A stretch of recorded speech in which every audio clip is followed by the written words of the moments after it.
This is not a joke. The biggest party in Kenya, the same party that gave us a prime minister, Mimi Raila Amolo Odinga, it's collapsing right before our eyes. And the craziest part is that Gachagua saw it coming. He warned Raila. He told him to be careful of Ruto.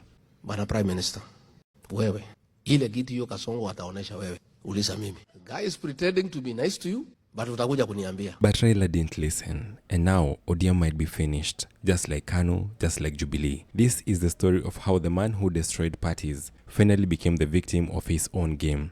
And how Ruto has managed to put ODM on its dying bed. From the time it was born in 2005, it became the symbol of resistance in Kenya, led by Raila Odinga, a man who had been detained, beaten, and betrayed for decades. ODM was more than just a party, it was a movement. Everywhere you went, Nyanza, Nairobi, Western, the coast, there was orange. There was ODM. The party survived election losses in 2007, 2013, 2017, and even 2022. People said it would collapse each time, but it came back stronger. Sisi tuna macho na tuna masikio. Tunasikia vile Wakenya wanasema. But now, in 2025, things are very different. Two ODM MPs, Edwin Sifuna and Caleb Amisi, just yesterday, they said the unthinkable. They went public, live on camera, and said this. Niambie baba nisimwambie. Mimi Caleb Amisi, ukiamua kuunga mkono William Ruto, itakuwa mwisho wangu na Raila Odinga. Think about that. Two top ODM leaders threatening to leave the party, and not because of a fight with Oda, but because of ODM's own decisions. And KTN just confirmed it. This rebellion is bigger than just two men. Now, tonight, KTN can now confirm that a section of legislators affiliated to the Orange Democratic Party have already resolved to decamp from the party in protest of the party's continued partnership with the Kenya Kwanza administration. The legislators, mainly drawn from Western, Coast and Nairobi regions, have already identified a party that they will soon be launching and use it to field candidates, including a presidential candidate in the upcoming 2027 general election. Across the country, ODM is losing support fast. Could ODM leader Raila Odinga's persistent push to have the party work with President Ruto be the beginning of the end for ODM party? The orange wave is disappearing, and what's left is silence. KTN can confirm that the party has been losing its popularity in the Western region block of the 5 counties where it used to dominate and have majority of members elected on the party.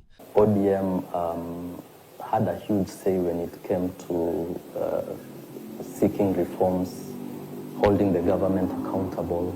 However, now Gen Zs have come in and they've discovered we can do this without ODM. We don't need a political outfit. Let's rewind. Just 2 weeks ago, Gachagua told Raila this. Again, he told me, and I have seen it has come to pass, that he'll be close to you and he'll divide ODM right in the middle. Today, as we speak, ODM fellows are abusing each other. People laughed, they rolled their eyes, they said Gachagua was desperate. But look at ODM today. Sifuna is ready to leave. Amisi is openly opposing Raila Odinga. The youth are complaining. And when we say some of these things, you tell, Raila is the reason why you enjoy freedom of speech. When? Where? How? Did he invent speech? Or freedom? Or social media? Or is he the one that wrote the 2010 constitution that guarantees my freedom of speech? Granted, he might have agitated for multipartyism and that new constitution, but there are other significant figures who played a lofty role, but they are not here holding us by our necks every time we cast aspersions at their betrayal. That diabolical liar has danced on the graves of innocent people and swam in blood of innocent people for far too long. The base is confused, and the man pulling the strings is Ruto, obviously, who is quiet and smiling, watching as everything burns. Hayawi. Mara hii tutatembea pamoja. here is where it gets crazy. If you study Railas Past, you realize something shocking. Raila has a history of joining strong political parties and watching them die right after. In 1998, he joined KANU after years of fighting it, and within 5 years, KANU collapsed. Finished. In 2018, he shook hands with Uhuru Kenyatta. A deal for peace, they said. But what happened? Jubilee crumbled. Uhuru lost Mount Kenya. The party split and no one trusted it again. So now the question is, did Ruto learn this trick from Raila and now is using it against him? Let's be honest, ODM is not officially dead, but it's bleeding out, and here's why. ODM has no succession plan. Raila is aging. The youth want something new. Why doesn't Babu Owino have a life in ODM? Because when the cock... We are going into the party question. Yes. When the cock is crowing in the home, another young one cannot crow. Until when the cock of the home dies is when a younger cock will struggle crowing the next morning. And even in the absence of a younger cock, we will have a hen that will try to crow as the cock. And so the question in Nairobi, especially in the ODM politics, party politics, is that the king is alive. We cannot have another king for now. But obviously you can see that Babu is not an appointee of the king. Babu is a man of his own. He's made himself to where he is. Of course, the king accepted that there is actually a young man who can be welcomed to my court. But not the young man.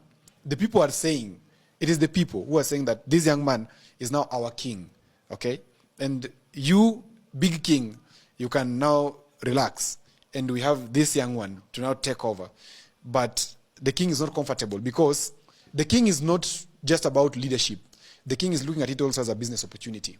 The people who would help carry the spirit of the party forward are being fought right, left, and center. Nimesikia wakisema rafiki yangu Jared Okello hapo tayari kusoma hiyo mambo, ati yako na kizungu mingi kusita Sifuna, ati anaongea ile ya mapua, alisoma Uingereza.